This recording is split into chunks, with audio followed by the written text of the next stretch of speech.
Now अब हम यहाँ पे डायमेंशन फाइंड आउट करेंगे स्पीड का, और वी नो दैट स्पीड आता है हमारे पास डिस्टेंस अपॉन टाइम।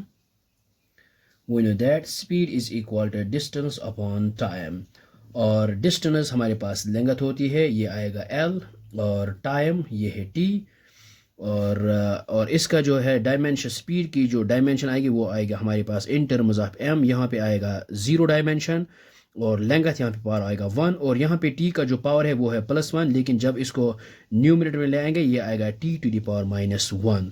सो हम यहाँ पे ये बोल सकते हैं स्पीड की जो डायमेंशन है in terms of mass 0, in terms of length है 1, और इन टर्म्स ऑफ टाइम है -1।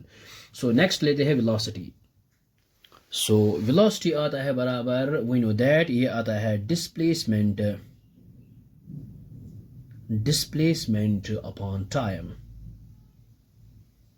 और डिस्प्लेसमेंट हमारे पास लेंथ होती है, और टाइम और यहाँ पे t लिखते हैं, और इसकी जो डायमेंशन आएगी वो आएगा हमारे पास m in terms of display. Velocity की जो dimension in terms of mass है 0, सो 0 डायमेंशन, तो लेंथ आएगा पावर 1, और इस t को जब न्यूमरेटर में ले आएंगे ये आएगा t⁻⁻1। So we can say the dimension of speed and velocity are equal.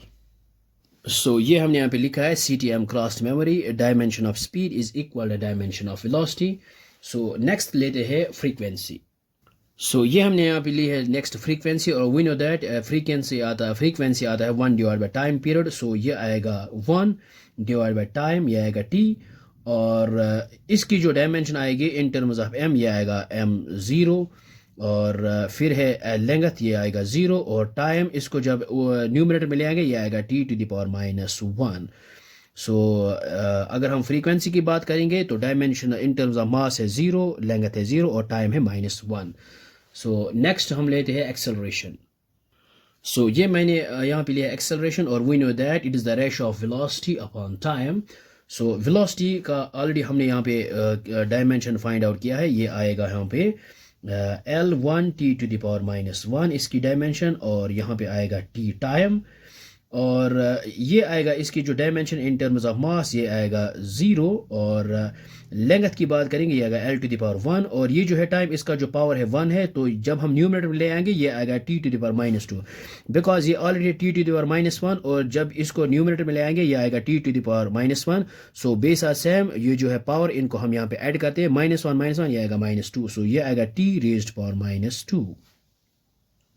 So next हम यहाँ पे लिया है फोर्स, और we know that it is the product of mass into acceleration, और मास का ये आएगा m, और एक्सेलरेशन ऑलरेडी हमने यहाँ पे फाइंड आउट किया है, ये ऊपर ये आएगा L1 t⁻²।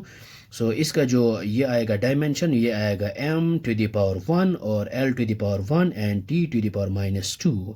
सो फोर्स की जो dimension in terms of mass है 1, और length in terms of length है 1, और यहाँ पे टाइम -2। सो आई होप आपको ये समझ में आया होगा, ये बहुत ही आसान है। So thanks for watching this video.